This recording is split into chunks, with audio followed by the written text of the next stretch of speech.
Hello everyone. तो अभी हम क्या स्टार्ट करने वाले हैं? हम स्टार्ट करने वाले हैं कुछ इम्पोर्टेंट ट्रेंड्स जो आपके एग्ज़ाम में पूछे जाते हैं। और अक्सर हम अगर इन्हें एक जगह पर याद कर लेंगे तो क्या होगा, हमें आसानी से चीज़ों को रिलेट करना आ जाएगा, समझ जाएंगे। ठीक है, तो हम यहाँ पर आज अपने जो एनसीईआरटी में दिए हुए इम्पोर्टेंट ट्रेंड्स हैं, जैसे कि डेंसिटी वगैरह के, या फिर किसी का रेडियस किधर बढ़ेगा, सॉल्युबिलिटी किधर होगी, ये सारे जो हैं वो ट्रेंड्स कवर अप करने वाले हैं। ठीक है, और अभी तक किसी ने सब्सक्राइब नहीं किया है सब्सक्राइब कर लीजिए, और लाइक नहीं किया है लाइक कर दीजिए, और ज़्यादा से ज़्यादा लोगों को जोड़िए। ठीक है, ओके। चलिए स्टार्ट करते हैं हम अपना आज का lecture.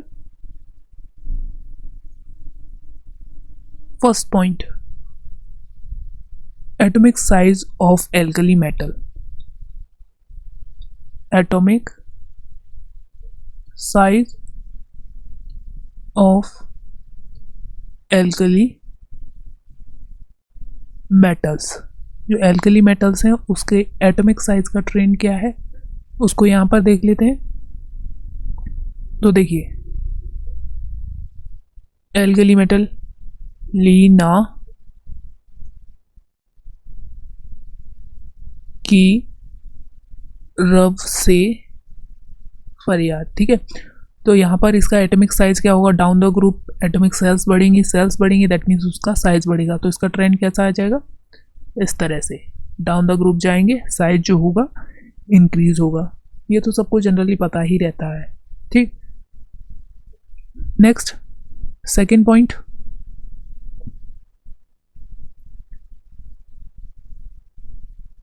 Melting point of alkali metal. Melting point of alkali metals. Third यहां पर देखेंगे हम डेंसिटी ऑफ एल्कली मेटल्स की डेंसिटी क्या है। फोर्थ पॉइंट हम यहाँ पर देख लेंगे बॉइलिंग पॉइंट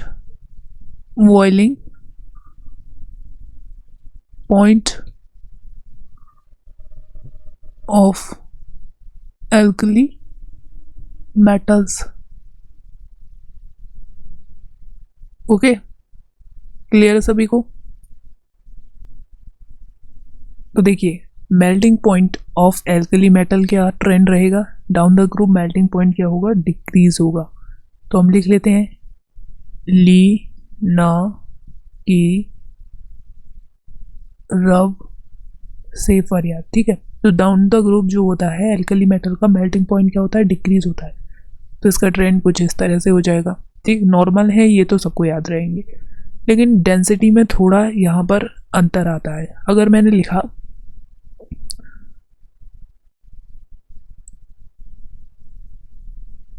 कि जो लिथियम है डाउन द ग्रुप जनरली क्या होगी, डेंसिटी क्या होता है, डेंसिटी इक्वल्स टू होता है मास अपॉन वॉल्यूम होता है।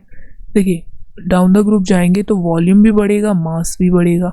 ठीक है, लेकिन ज़्यादा हम प्रायोरिटी किसको देंगे कि मास को, मास थोड़ा ज़्यादा बढ़ेगा। ठीक है, तो डाउन द ग्रुप क्या होना चाहिए, बढ़ना चाहिए। लेकिन यहाँ पर पोटेशियम जो होता है, पोटेशियम उसके केस में क्या होता है, थोड़ा सा एक्सेप्शन आ जाता है, उसका वॉल्यूम ज़्यादा हो जाता है, इसलिए पोटेशियम की डेंसिटी कम हो जाती है सोडियम से। ठीक है, इतना याद रखना है आप सभी को। तो यहाँ पर हम एक ट्रेंड लिखें तो किस तरह से लिखेंगे, लिथियम उसकी सबसे कम होगी, फिर पोटेशियम आ जाएगा, देन यहाँ पर सोडियम आगे आ जाएगा, एंड रुबिडियम, फिर सीजियम। ठीक है, क्लियर है? यहाँ पर बस आपको ये याद रखना है, यहाँ पर सोडियम थोड़ा होगा, ज़्यादा आ जाएगा, क्योंकि जो वॉल्यूम है वो पोटेशियम के केस में थोड़ा ज़्यादा आ जाएगा। अगर वॉल्यूम बढ़ गया तो क्या होगा, डेंसिटी कम हो जाएगी। ठीक है, यहाँ पर इतना आपको याद रखना है। Next, boiling point of the alkali metal. जो एल्कली मेटल है उसका बॉइलिंग पॉइंट की अगर हम बात करें तो क्या होगा, डाउन द ग्रुप डिक्रीज होगा। बॉइलिंग पॉइंट क्या होगा, डाउन द ग्रुप डिक्रीज होगा, न कि रब से। ठीक है, तो down the group melting point का याद रख सकते हैं, बॉइलिंग पॉइंट का याद रख सकते हैं, एटॉमिक साइज का नॉर्मल ट्रेंड है। लेकिन डेंसिटी में आपको क्या रखना है, थोड़ा सा याद रखना है। ठीक है, डेंसिटी को स्टार मार्क कर लो, क्योंकि डेंसिटी को आपको याद रखना है कि पोटेशियम जो होता है उसकी डेंसिटी कम होती है और सोडियम जो होता है उसकी डेंसिटी ज़्यादा होती है। ओके, क्लियर है यहाँ तक सभी को? जल्दी से कमेंट करके बताओ, यहाँ तक क्लियर हो गया? नेक्स्ट पॉइंट क्या बोल रहा है? Fifth point, basic nature of alkali metal hydroxide. Basic nature of alkali metal hydride. ठीक है, एल्कली मेटल के जो हाइड्राइड्स हैं उसका बेसिक कैरेक्टर जो होगा, डाउन द ग्रुप क्या होगा, इंक्रीज होगा। डाउन द ग्रुप क्या होगा, इंक्रीज होगा। ठीक है, देख लेते हैं इसको। तो देखिए, LiOH लिथियम का हाइड्रोक्साइड हो जाएगा, NaOH sodium hydroxide, KOH potassium hydroxide, RbOH rubidium and caesium hydroxide. तो देखिए, जो एल्कली मेटल है उनके हाइड्रोक्साइड का बेसिक नेचर क्या होगा, डाउन द ग्रुप इंक्रीज होगा। ठीक है, डाउन द ग्रुप क्या करेगा, इंक्रीज करेगा। ये बात भी सभी को क्लियर है? क्लियर हो गई तो आगे बढ़ जाते हैं 6 पॉइंट पर। 6 पॉइंट क्या है, solubility of alkyl metal hydride. Next क्या हो जाएगी, solubility of alkali metal hydroxide. जो एल्कली मेटल के हाइड्रोक्साइड्स हैं उनकी सॉल्युबिलिटी का क्या ट्रेंड रहेगा,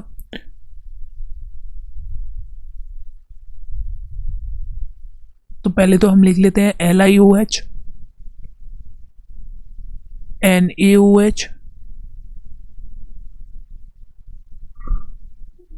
KOH, RbOH, CsOH। ये तो हो गए एल्कली मेटल के हाइड्रोक्साइड। अब देखिए, सॉल्युबिलिटी का ट्रेंड क्या होता है, वो भी डाउन द ग्रुप जो होती है इंक्रीज होती है।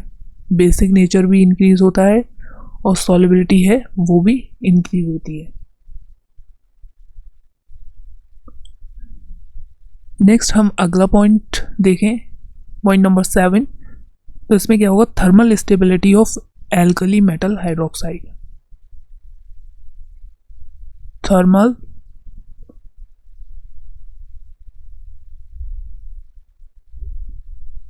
Stability of alkali metal hydroxide. ठीक है, तो यहाँ पर हमने 4-5 पॉइंट देखे हैं हाइड्रोक्साइड के ऊपर, हाइड्रोक्साइड्स। ओके, इसमें थर्मल स्टेबिलिटी का ट्रेंड क्या रहेगा, सेम ट्रेंड रहेगा किसकी तरह, सॉल्युबिलिटी की तरह, क्योंकि यहाँ पर जो है LiOH हो जाएगा आपका, NaOH हो जाएगा,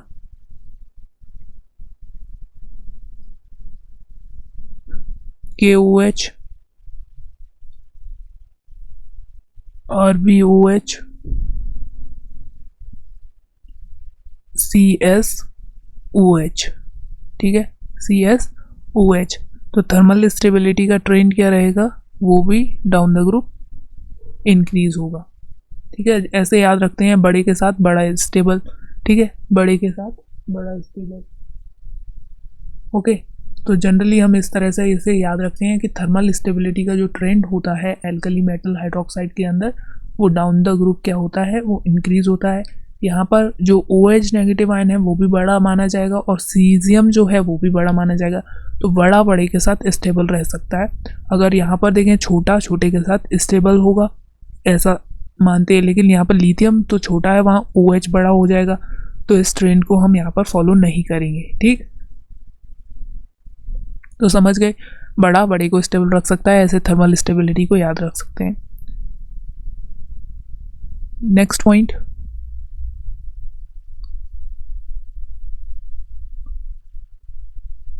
hydration energy. Hydration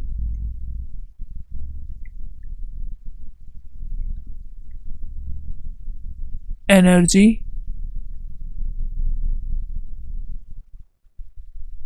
of alkali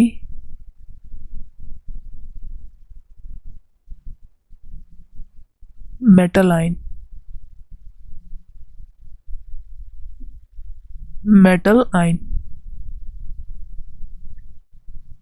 जो एल्कली मेटल है उनकी हाइड्रेशन एनर्जी क्या रहेगी। तो देखिए लिथियम का साइज जो होता है बहुत छोटा होता है।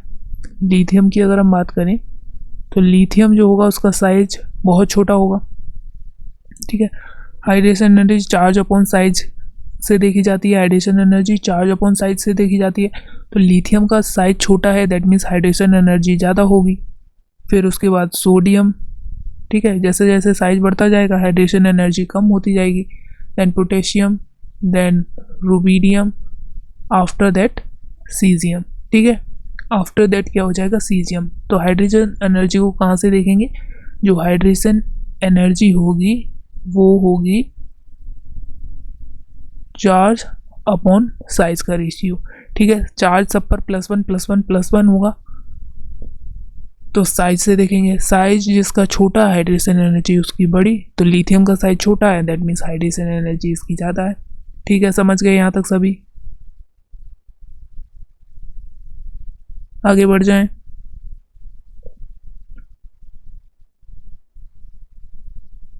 ओके, तो नेक्स्ट पॉइंट है point number 9, ionization. Ionization energy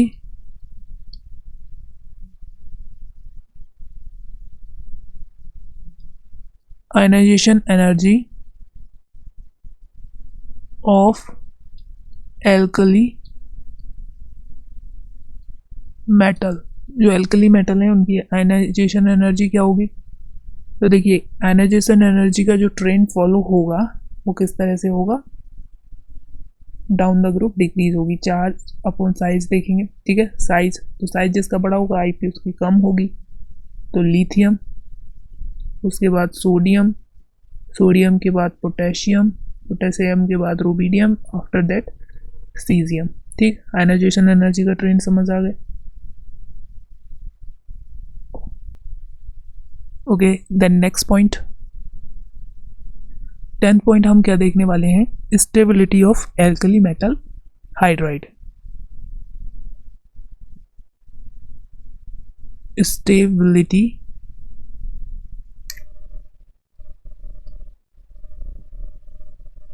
of alkali metal hydride।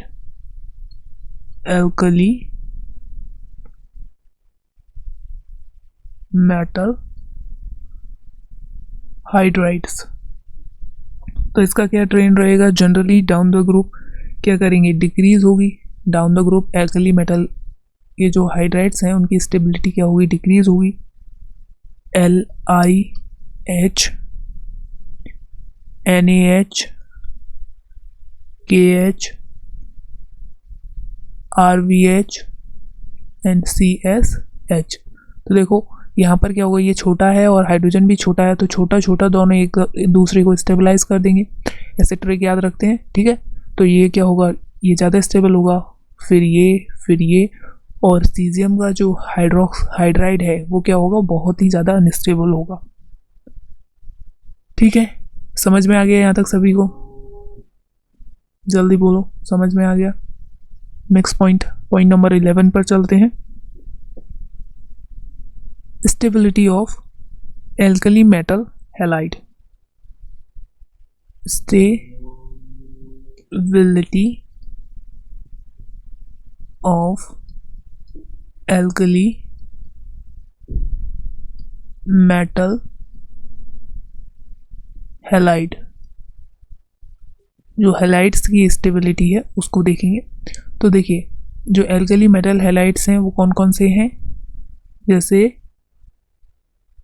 कोई भी मेटल होगी और उसके साथ फ्लोरीन लगा होगा, कोई भी मेटल हो सकती है, लिथियम, सोडियम, पोटेशियम।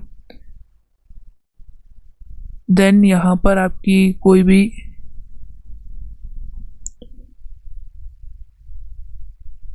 मेटल है उसका क्लोरीन के साथ। After that metal with bromine, थोड़ा दूर हो गया ये, 1 मिनट इसे पास करके लिख देते हैं। तो ये क्या हो जाएगी बच्चों, समझ में आ रहा है यहाँ तक? यहाँ तक सभी को क्लियर है? तो देखिए Mg, यहाँ पर Br और यहाँ पर Mi। तो स्टेबिलिटी क्या होगा, यहाँ पर भी हम वही देखेंगे, छोटा छोटा। फ्लोरीन छोटा है, मेटल लिथियम होगी तो वो भी छोटी होगी। तो इस साइड से हम ट्रेंड देख सकते हैं। नेक्स्ट पॉइंट नंबर अगर 12 की बात करें तो यहाँ पर क्या हो जाएगा, जो कोवेलेंट बॉन्ड है, कोवेलेंट कैरेक्टर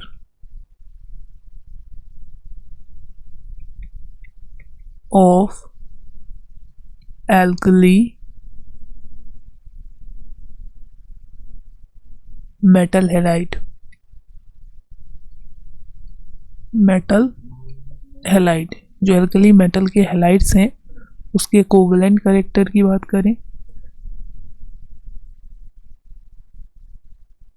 ठीक है। तो यहाँ पर देखो, इस तरह से अगर लिथियम आई के साथ है तो इसका कोवेलेंट कैरेक्टर ज़्यादा होगा। देन LiBr का होगा। आफ्टर दैट LiCl, और सबसे कम जो होगा वो लिथियम के फ्लोराइड का होगा, ठीक है। हम कोवेलेंट कैरेक्टर की बात कर रहे हैं। आयनिक पूछा होता तो जस्ट इसका रिवर्स ऑर्डर हो जाता, ठीक है, समझ में आ रहा है। लेकिन यही अगर हम ऑर्डर क्लोरीन के साथ देखें, जैसे कि LiCl क्लोरीन है, इसमें क्या होंगे, कोवेलेंट कैरेक्टर बहुत होंगे। फिर NaCl के अंदर होंगे। After that KCl, RbCl and CsCl। तो जनरली आपको ये दो ट्रेंड याद रखने होंगे। अगर अलग अलग मेटल के साथ दिया हुआ है, मतलब अलग अलग हैलाइड्स के साथ दिया है लिथियम का रिलेशन, तो क्या होगा, LiH का कोवेलेंट ज़्यादा होगा, then LiBr, after that LiCl and सबसे कम जो होगा लिथियम का फ्लोराइड होगा। फिर अगर हम लिथियम जो है हैलोजन को कांस्टेंट रख दें, क्लोरीन क्लोरीन क्लोरीन सब में एक है, फिर अगर हम एल्कली मेटल्स बदल रहे हैं तो कोवेलेंट कैरेक्टर का जो ऑर्डर है वो डाउन द ग्रुप डिक्रीज होगा, ठीक है, याद रखना है ये। नेक्स्ट पॉइंट नंबर 13,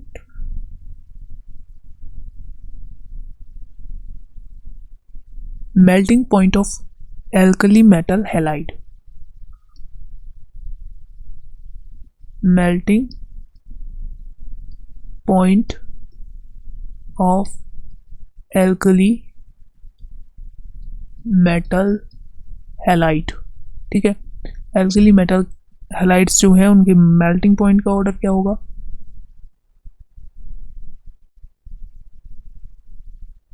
तो देखो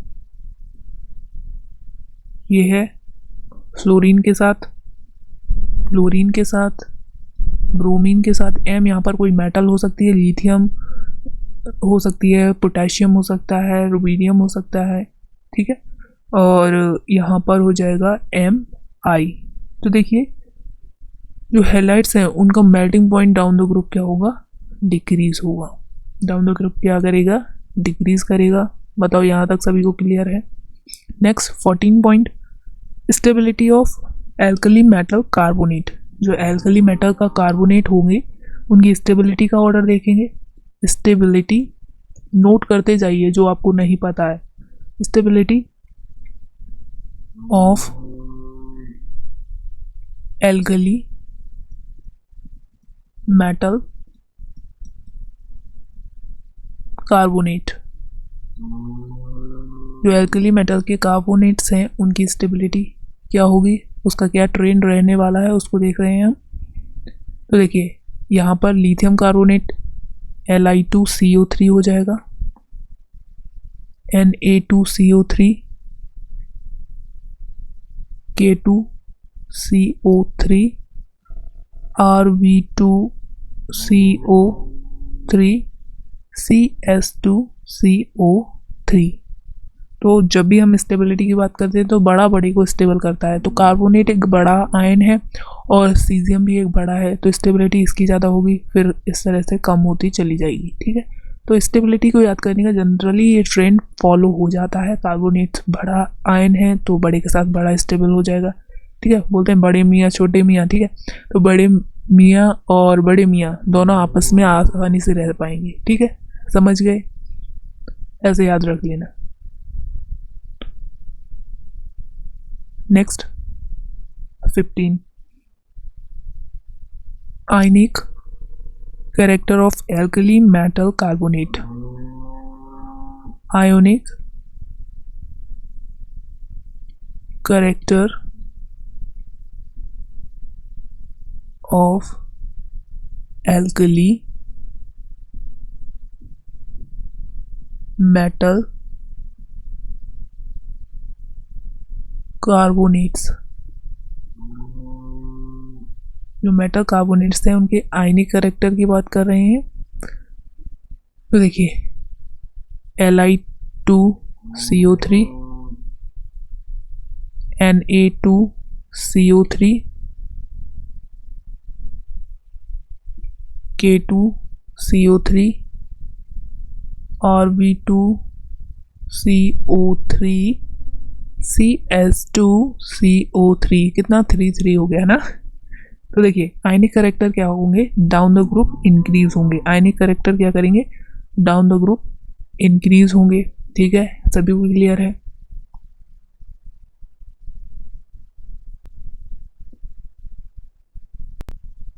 ओके, आगे बढ़ जाएं। आगे हमारा पॉइंट नंबर 16 क्या बोल रहा है, reducing character of alkali metal in aqueous form. तो हम इसके रिड्यूसिंग नेचर की बात कर रहे हैं। Reducing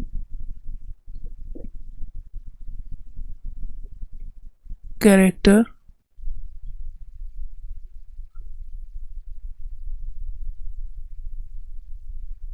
in aqueous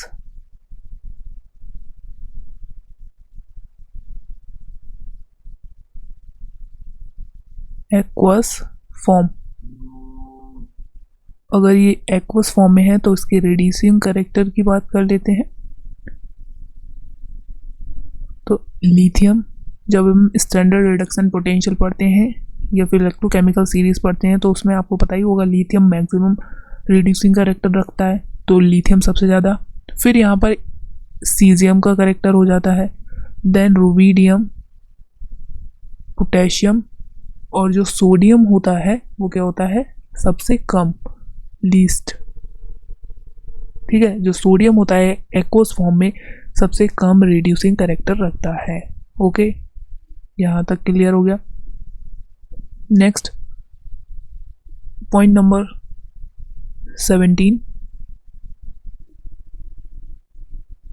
atomic size of alkaline earth metal. अब हम किसके बारे में बात करने वाले हैं, एल्कलाइन अर्थ मेटल। अब तक तो हमने फर्स्ट ग्रुप एल्कली मेटल के बारे में बात की, लेकिन अब हम करने वाले हैं एल्कलाइन अर्थ मेटल के बारे में। तो वही देखेंगे, एटॉमिक साइज सबसे पहले देखेंगे।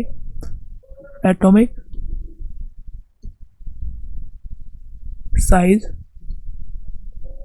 of alkaline earth metal.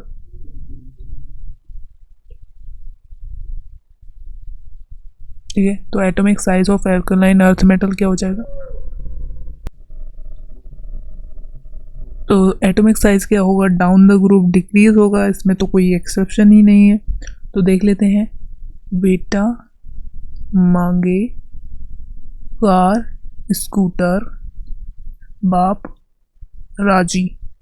बेटा मांगे कार स्कूटर बाप राजी, डाउन द ग्रुप क्या होगा? एटॉमिक साइज जो होगा वो इंक्रीज होगा। तो ऐसे हम ट्रेंड याद रखेंगे, ये तो सिंपल है। नेक्स्ट पॉइंट नंबर 18 की अगर हम बात करें, melting point of alkaline earth metal. Melting point of alkaline earth metal, जो एल्कलाइन अर्थ मेटल है उसका मेल्टिंग पॉइंट क्या होगा? तो यहाँ पर थोड़ा सा एक एक्सेप्शन आता है, ठीक है। तो यहाँ पर देखिए, जो बेरिलियम है उसका मैक्सिमम मेल्टिंग पॉइंट हो जाता है और मैग्नीशियम का मिनिमम हो जाता है। तो उसका ट्रेंड कुछ इस तरह से होता है, Mg RaVa स्कूटर कैल्शियम, और यहाँ पर हो जाता है आपका बेरिलियम। तो आपको कैसे याद रखना है? जो बेरिलियम है वो सबसे मिनिमम हो जाएगा और मैक्सिमम, वो बेरिलियम जो होगा सबसे मैक्सिमम हो जाएगा और मैग्नीशियम सबसे मिनिमम हो जाएगा। बाकी आपको क्या याद रखना है? फिर इस तरह से जो ट्रेंड चलता है, कैल्शियम स्ट्रोंशियम बेरियम जो होगा उसका सबसे कम होगा, बड़ा साइज है, ठीक है। तो ये जो ऑर्डर हो जाएगा वो आपका मेल्टिंग पॉइंट का ऑर्डर है। नेक्स्ट हम बात करें point number 19, density of alkaline earth metal. Density of alkaline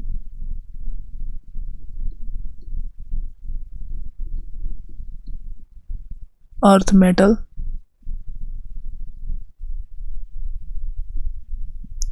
तो यहाँ पर इसकी डेंसिटी में भी थोड़ा सा अंतर देखने को मिलता है। तो देखिए, यहाँ पर जो कैल्शियम है उसकी सबसे मिनिमम हो जाती है, कैल्शियम जो है वो सबसे मिनिमम हो जाती है। तो सबसे ज़्यादा किसकी है? वेरियम का। डाउन द ग्रुप डेंसिटी को मास अपॉन वॉल्यूम होगा, बढ़ेगा, लेकिन यहाँ पर एक्सेप्शन देखने को मिलता है। तो क्या होगा? Va, उसके बाद Sr, उसके बाद Be, then Mg and after that calcium. तो सबसे मिनिमम डेंसिटी किसकी होगी?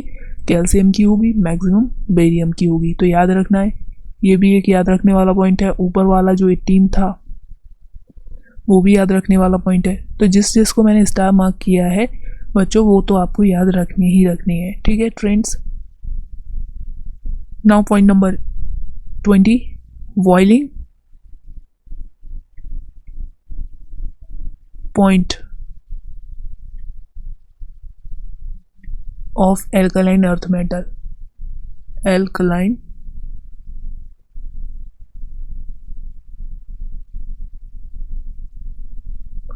Earth metal.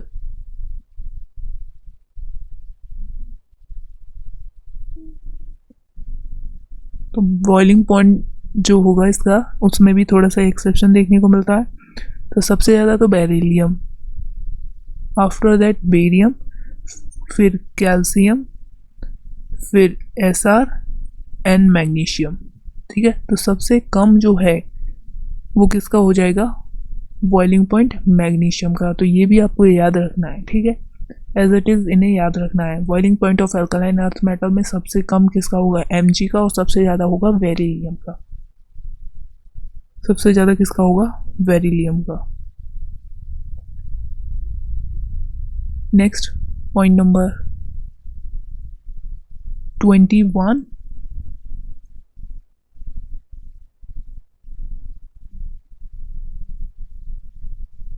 Stability of alkaline earth metal hydride.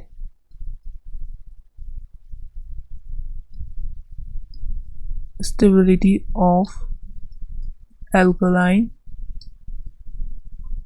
earth metal hydride। इसके जो हाइड्राइड्स हैं उनकी स्टेबिलिटी को देखें तो देखिए VeH2, MgH2, CaH2, SrH2 and BaH2। ये तो हो गए अल्कलाइन अर्थ मेटल हाइड्राइड्स। अब यहाँ पर भी आपको देखना है छोटा छोटे को स्टेबल कर सकता है, ठीक है, पढ़ा नहीं था हमने, छोटा छोटे को स्टेबल कर सकता है, तो ये दोनों छोटे होंगे, स्टेबल कर देंगे। तो डाउन द ग्रुप जो होगी thermal stability of metal halide of alkaline earth metal क्या होगा, डिक्रीज करेगा। ठीक है, क्लियर है, डिक्रीज करेगा। Next 22 hydration energy of alkaline earth metal. Hydration energy of alkaline earth metal।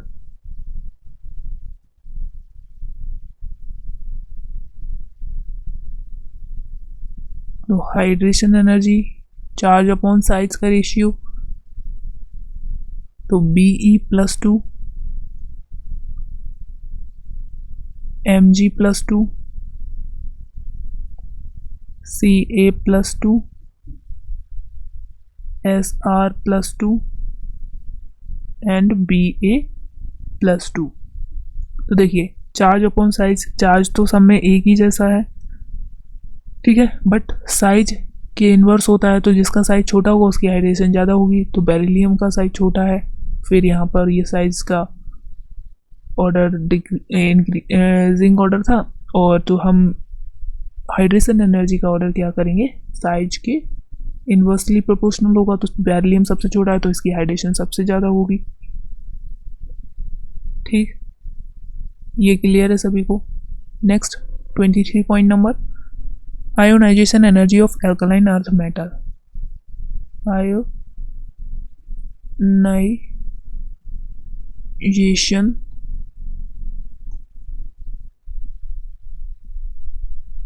Energy of alkaline